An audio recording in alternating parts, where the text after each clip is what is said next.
Hoje tá muito frio.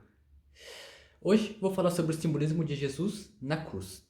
Por que ele foi crucificado? E por que não foi Barrabás? Quem é esse Barrabás? Então, eu quero explicar nessa aula esses simbolismos e deixar bem claro eu quero deixar bem claro essas interpretações, tá? Primeiro, eu quero explicar sobre o simbolismo de Jesus, tá? Mas antes, eu quero dar uma ênfase numa coisa que é bem importante. Tem umas pessoas que colocam nos comentários que eu não estou pregando a Bíblia direito, tá? Assim, eu agradeço muito o comentário dessas pessoas, assim, fico muito grato. Mas a questão é que eu não estou pregando a Bíblia como um livro que conta fatos históricos, tá? Como personagens que realmente existiram no passado, tá? Eu sempre coloco na descrição do meu vídeo, assim, né? Se você for lá, clicar em mostrar mais, né? Eu coloco uma breve descrição do que eu falo nessa aula. Embaixo, sempre coloco. Observação importante. Eu demonstro a Bíblia como um guia para se disciplinar a sua mente, como um drama psicológico, tá? Que são personificações da nossa mente. Então, assim, eu não estou seguindo nessa direção de pregar a Bíblia como um fato histórico. Então, assim, muito obrigado por comentar, me auxiliar e querer me direcionar, mas eu não estou seguindo nessa direção. Estou demonstrando a Bíblia como um guia para você seguir, para você conseguir se tornar a pessoa que você deseja, através de um drama psicológico, ok? Então, mais uma vez, muito obrigado. Então, agora eu quero explicar Jesus, esse simbolismo de Jesus através do drama psicológico, tá? Primeiro, Jesus representa a nossa consciência, certo? Mas, se Jesus representa consciência e Deus também representa consciência, então qual que é a diferença entre Jesus e Deus? Porque assim, quando você vê lá um exemplo, por exemplo, né? Assim, Jesus entrou em oração para falar com Deus, né? No versículo. E daí, de repente, você vê, como assim, né? Se Jesus representa Deus e a consciência, e Deus representa a consciência, como assim, né? Deus representa a nossa consciência pura, sem estar fundida em algum estado. Como assim? Por exemplo, se você for fazer um suco, vamos dizer assim, de laranja, você pega lá, digamos um pacotinho de pó de suco, né? Ou você pega a fruta lá, espreme e coloca num recipiente, certo? Daí você acrescenta água, certo? E a água vai misturar com aquele suco. E a água não deixa, ela deixa de ser água, no caso, né? Porque ela não é mais água pura, naquele estado puro. Ela está misturada, ela está fundida com outro líquido, com uma outra substância. A nossa consciência é a mesma coisa. Então, só que Deus, quando fala de Deus, é estado puro. Apenas o nome eu sou, que eu sou representa Deus, certo? Então, quando você fala eu sou feliz, eu sou casado, eu sou amado, você está fundindo o nome de Deus, fazendo Deus alimentar um estado. Então, quando você fala eu sou feliz, você se fundiu esse estado, certo? Então, isso que representa Deus, o estado puro da nossa consciência, assim como a água. Então, Jesus representa a nossa consciência disciplinada. Como assim? Porque a nossa consciência disciplinada, ela consegue fazer o quê? Ela consegue, ela não, né? A nossa consciência, né? A nossa mente, consegue aceitar qualquer ideia, por mais que pareça super impossível de se realizar, você consegue aceitar aquela ideia. Mas por quê? Porque você já se treinou, você já se preparou e você sabe que qualquer ideia que você não está convencido daquilo, você sabe que você sempre vai achar que aquilo é impossível de acontecer, que não tem como mesmo realizar aquilo. Até você começar a pensar dentro daquela realidade. E quando você começa a pensar dentro daquela realidade, você consegue expressar aquilo, você muda de pensamento, você começa a sentir, tipo, uma esperança, tipo, isso é possível acontecer. Então, quando você se funde esse estado, você começa a alimentar essa realidade, tudo muda. Você olha, tipo, com outros olhos. Você não vê mais, tipo, como uma coisa distante. Você vê como uma coisa muito próxima de se realizar. Então, isso que representa Jesus. Qualquer coisa, assim, que você deseja realizar, é possível. Basta acreditar que você já se tornou aquilo. Então, por isso que Jesus sempre faz coisas, assim, muito malucas, né? Tipo, por exemplo, andar nas águas, multiplicar o pão, é, sabe? Coisas, assim, muito doidas, né? Você olha, tipo, ué, como pode, né? Então, é isso que significa. Você acreditar numa ideia que parece totalmente impossível de se realizar, e quando você se convence daquilo, de uma forma muito, assim, surpreendente, aquilo acontece. E de uma forma muito natural acontece. tá? Então, Jesus, por que ele foi crucificado, né?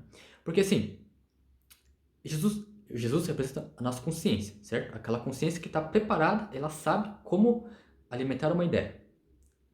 Então, a cruz representa uma concepção, um estado de consciência.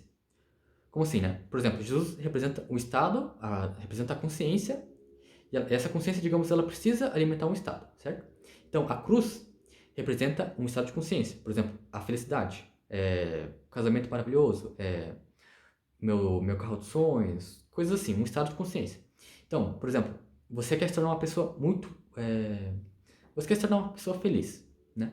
Porque, digamos, você é muito infeliz na vida, você acha que a vida não tem como ser colorida, mais colorida. É muito cinzenta, é uma coisa que, tipo, não tem muita graça. Então, você quer ser feliz.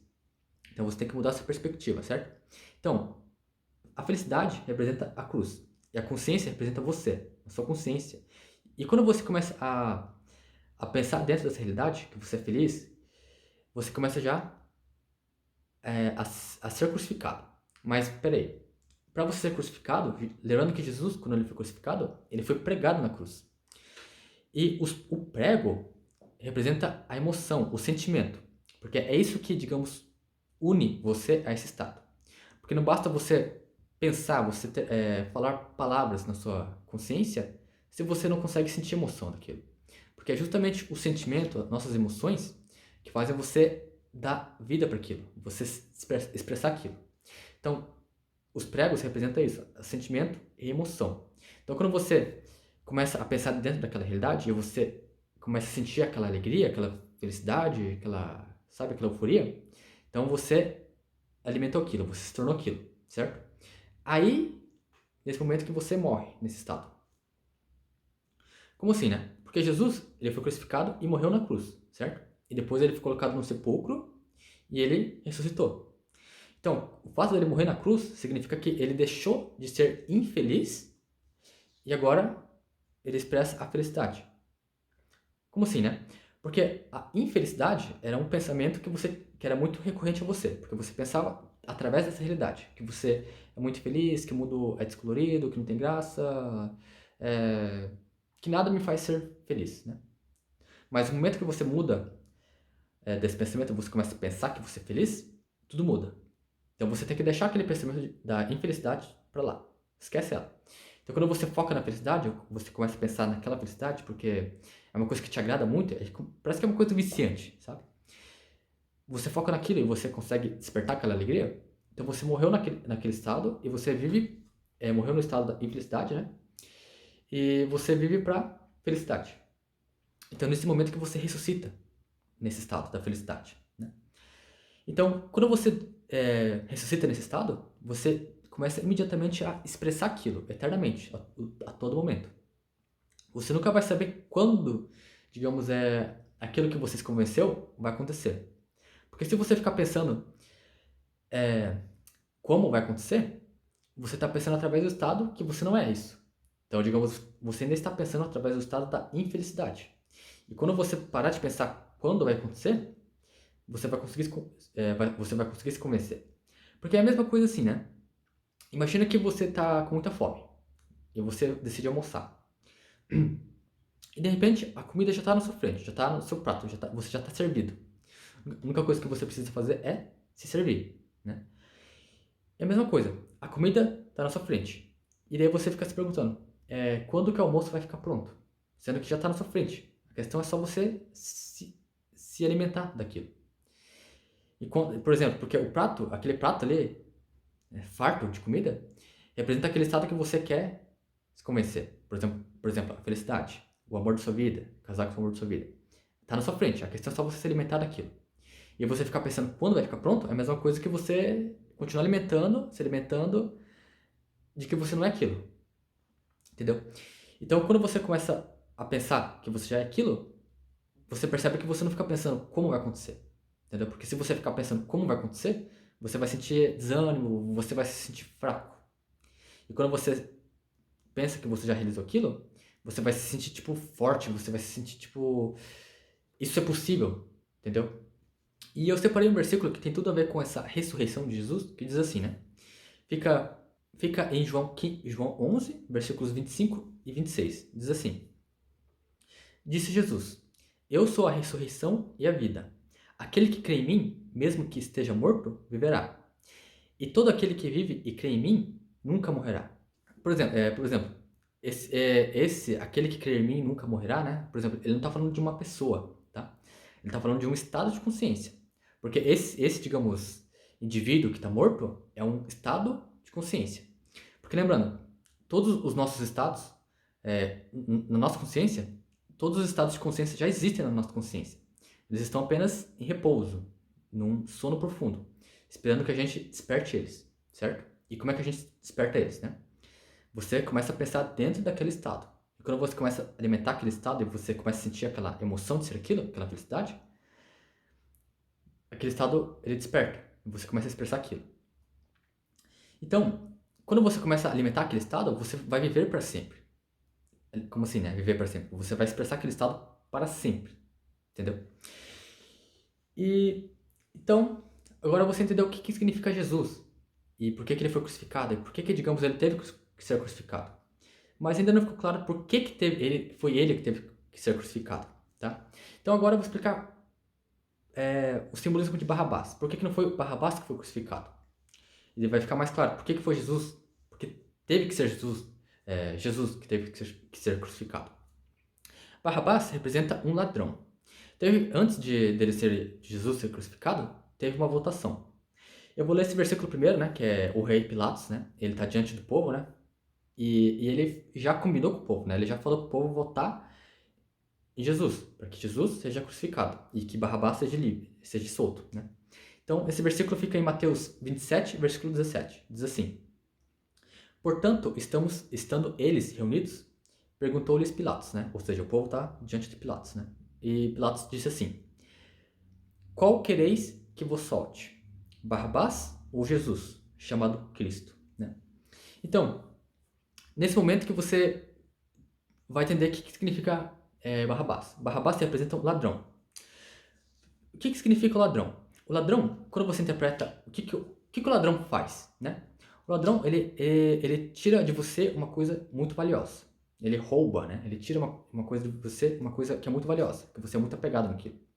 Mas lembrando que aqui não estamos falando de bens materiais, de coisas físicas. Estamos falando de estados mentais, personificações. Então, se você interpretar o ladrão, o que ele rouba de você? Ele rouba a sua fé. Porque a sua fé é muito valiosa. Porque é justamente aquilo que faz você dar vida para as outras coisas. Faz você adquirir, vamos dizer assim, outras coisas. Porque se você não tiver fé, você não vai conseguir dar vida para as outras coisas. Porque para você conseguir alimentar um estado, você tem que acreditar que aquilo é real. E para isso você tem que ter fé. Porque quando você sente fé, você consegue sentir aquela emoção de ser aquilo. Então significa que você acredita naquilo. Então o ladrão representa isso. Ele rouba a sua fé. Ele tira de você uma coisa que é muito importante de você. E quando ele tira aquilo de você, você se enfraquece. Então, Barrabás, então Barrabás significa isso. Ele representa o ladrão. E por isso que ele não devia ser crucificado. Porque se ele fosse crucificado, você continuaria alimentando o estado de que você não é capaz. Assim, eu não deixei claro o que significa esses pensamentos do ladrão, né? Tem um versículo que fica em Mateus 10, 36, que diz assim: Assim, os inimigos do homem serão os seus próprios familiares. Como assim, né? Porque o pensamento do ladrão, ele é assim, né? Eu não consigo realizar isso. Eu acho que isso é impossível de realizar. Eu acho que é impossível, não vai dar certo. Eu tenho certeza que não vai dar certo. Esse é o pensamento do ladrão. Ele te enfraquece. Cada vez mais ele alimenta essa dúvida de que você não é capaz de realizar aquilo que você deseja. Aí que entra a revisão, tá? O que é essa revisão? Eu vou dar uma ênfase do que é, tá? Mas eu não vou explicar como você faz, tá? Porque senão essa aula vai ficar muito longa. Então eu vou deixar para uma próxima aula explicando o que é a revisão. Revisão, o que é? É você mudar o passado, você remodelar o seu passado. Porque assim, esse versículo que eu acabei de ler diz que os inimigos do homem serão os seus próprios familiares. Familiares não são pessoas físicas, tá? São pensamentos, são estados de consciência. Porque assim, tudo que nós vivemos são pensamentos, certo? Então, quando você, por exemplo, você está convicto de que você não vai conseguir de forma alguma realizar isso que você tanto deseja. Você fica alimentando assim, né? Eu não vou conseguir, eu tenho certeza que não vou conseguir. Mas por quê? Porque no seu passado, se você for observar, tudo que nós pensamos são passado. Sempre se passa no passado. Você nunca vai conseguir pensar numa coisa no futuro. Porque se você pensar no futuro, já é uma coisa no passado. Fica meio confuso, tá? Eu vou explicar numa outra aula isso, tá? Mas assim, tudo que nós pensamos já está no passado. Se você descrever, digamos, uma árvore, tipo, uma árvore marrom tem folhas verdes, ela é muito alta, ela faz muita sombra, você já está descrevendo ela no passado, tá? Então, isso, digamos, de você tem certeza, você está convicto de que você nunca vai conseguir realizar isso que você deseja. É por causa que tem alguma coisa na sua memória, no seu passado, que tem algum acontecimento que você presenciou, né? Você ou você viu alguém vivenciando aquilo, que fez você se convencer de que aquilo que você deseja realizar não vai ser possível. Por exemplo, imagina que você não acredita em amor verdadeiro, em amor. Você acha que é impossível existir amor verdadeiro. Por quê? Daí você se faz essa pergunta: por que eu não acredito nisso? Imediatamente você vê que você vai começar a lembrar de fatos no seu passado. Você vai começar, parece que vai uma enchente, vai ver tipo vários fatos que comprovam que não existe o amor verdadeiro.